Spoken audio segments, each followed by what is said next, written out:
what I would like to know, because we could go circles around this, and I'm down to go circles because I'm Eastern philosophical thinker, so we can spiral down. But what I would love to hear from you is the ideal state. I think that would be a more fascinating landscape to kind of draw out for people, because we can talk about the differences between, what you're saying and how we thinking, but what does it ideally look like for you? What does the ideal woman look like for you, and the ideal man, if there's even one within that construct? And then what does the family look like if both of those ideals from your teachings and your philosophy are actually manifested and realized? All right. So is that a bad question? No, it's great. Okay. So let's take it. All of my points of view always come from a scientific point of view. So we all can understand that oil and water don't mix, right? Correct. So no matter how much you put oil and water and stir and stir and stir, it ain't never gonna mix. Okay. The differences between male and female is oil and water. Okay. And so the moment that you try to put them together in this, you're going to create issues that will never end. Okay. So what Tyshawn was saying, this is why it is ever important to understand root cause analysis in order to get to a place where you can fix a problem. We can talk about the effect all day. We can analyze people's behavior as the effect all day. That ain't gonna do nothing, because the issue comes in the biological and neurological differences between male and female, period.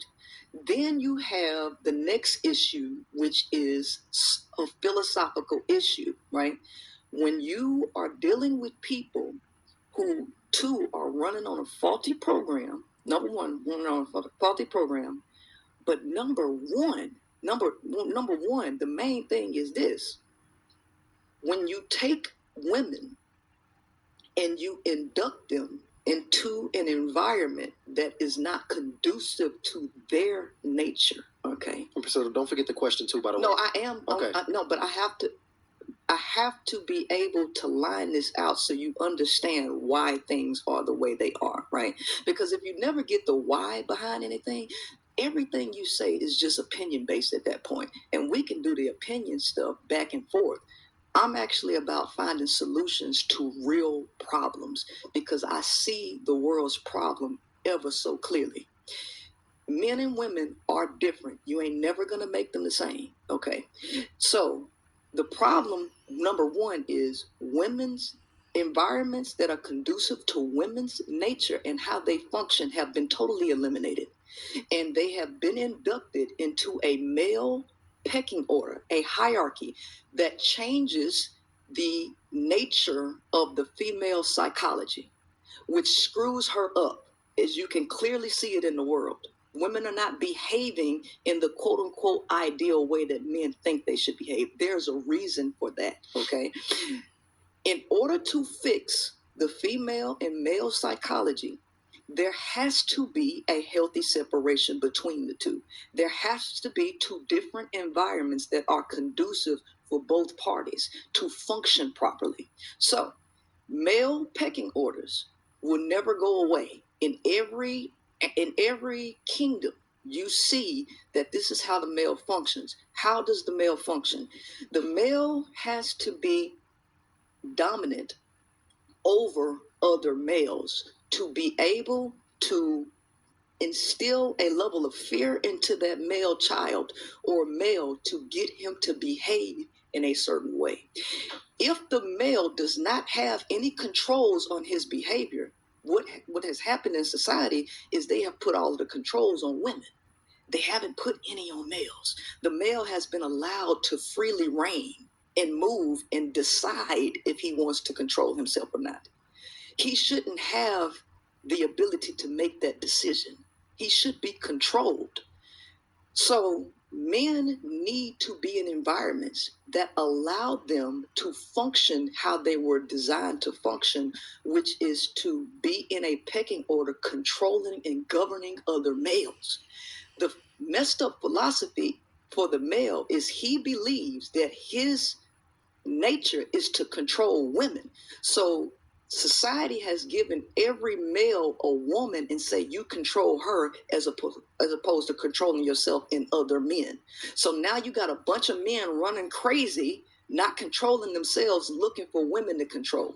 That ain't how that's supposed to go. Men are supposed to control men, and women are supposed to be functioning in a collective environment where they help each other with the children, help each other teach, and all of that. And the education. Part of my interruption. I'm just curious. I see everything in pictures. Mhm. So minus children though, Mhm. how are women? If men are supposed to control other men, and Mhm. that's going to kind of, I guess, self-regulate them because this is the way they're wired. What is the manifestation for the woman aside from the men, and aside from babies? In terms of what? Because you're asking specifically for a question, because at the end of the day, the feminine, the woman's brain has the ability to communicate between both hemispheres, create plans. She has the ability to communicate at a high level, right? It's all a creative leadership energy. Okay. So when you talk about women, they should be free, right, to create, right? Okay. They should be free to create. And what happens is this, which is the head, and this, which is the doer, this submits to this and takes instruction to be able to lead his life in the right direction.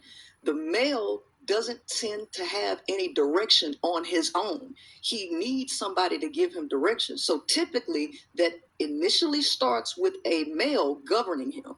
Once he begins to learn how to self-govern and self-regulate and have a direction, he can then team up with a woman whom he has respect for, who he does not think he's supposed to control, and then they can work together as partners. But until that happens, women do not need to lower the bar to give males access with the intent of trying to save him from himself. If he can't save himself, she don't need to be trying to help him. That's his job. Because the nature of the male is survival of the fittest, and he either sinks or he swims. That's just the male's life.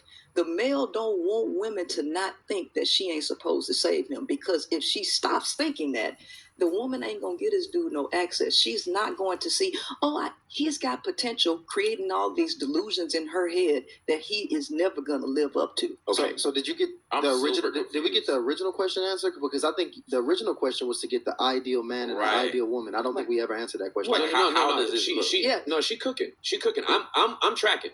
Okay. I'm very confused. So I got a question. So you saying in this society, men are just to themselves. They only operate with men, and women are only operating with women. Okay, that's the ideal situation. Is that? Oh wait, let's translate it for him. So and correct me if I'm wrong. Okay.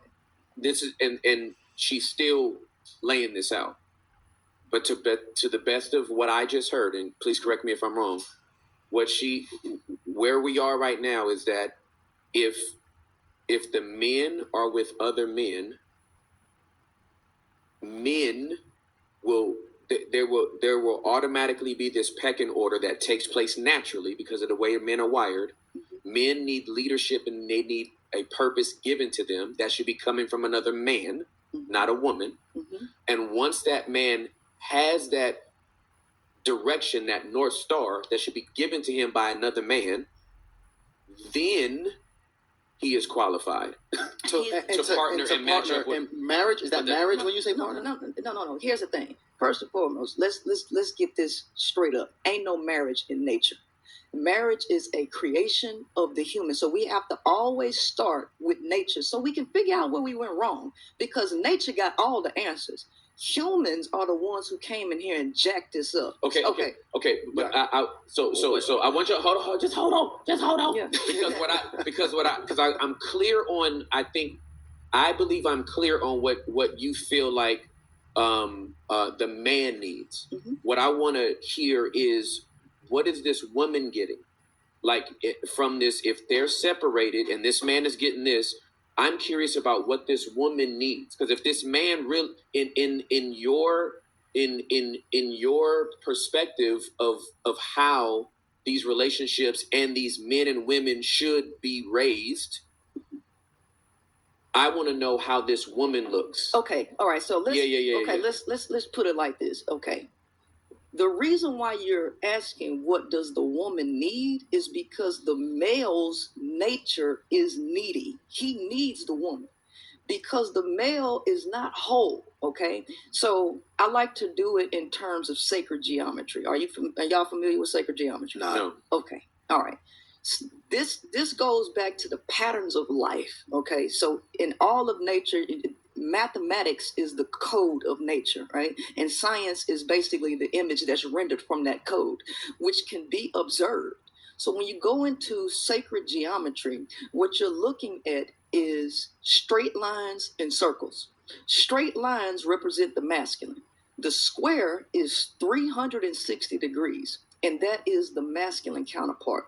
And then the circle is the feminine, which is also 360 degrees. So everything that's circular represents the feminine. The feminine is the creative space. Here's the issue. The male is not a square.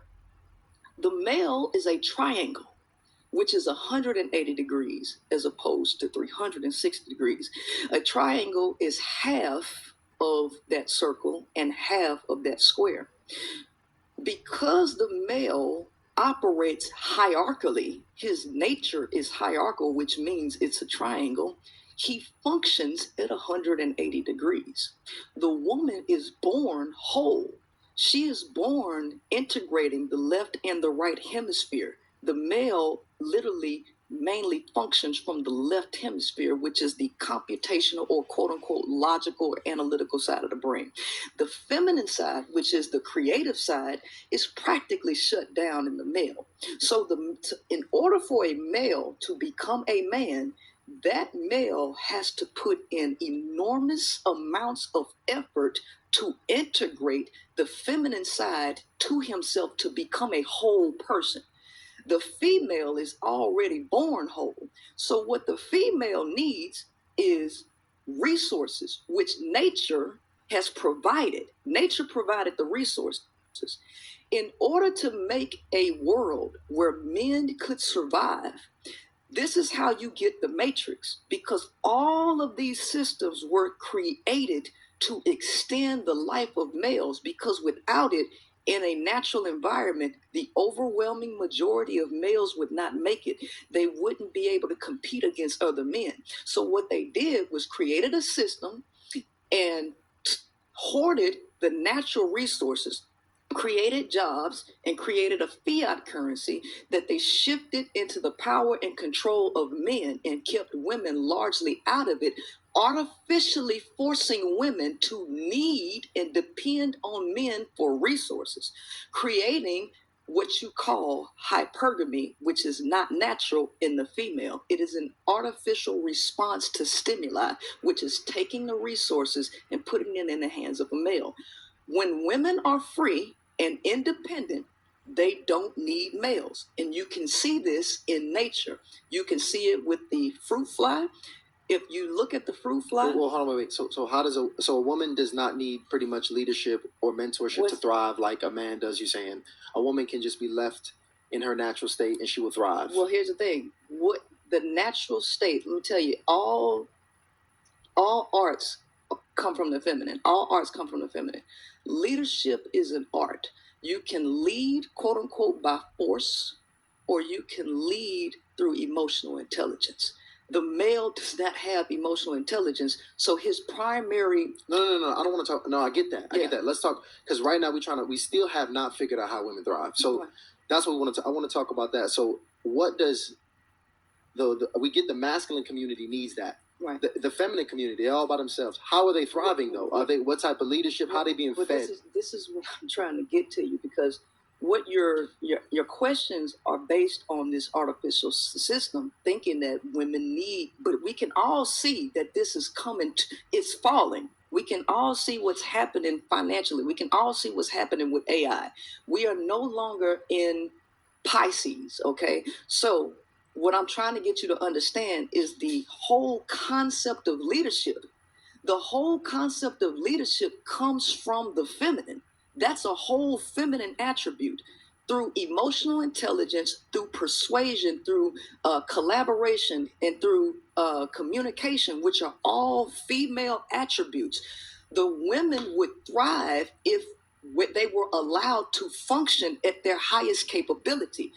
But what is happening, as long as women continue to listen to males tell them what they want and what they value, men always say, we don't care about your education. The moment that you get this money, this amount of things, you disqualify from a man, all of that stuff. This stunts the woman's growth. It stunts her ability to actually produce what she was meant to produce when she continues to seek validation from a man who wants to keep her here. Priscilla, Okay, hold on. One second. Let's get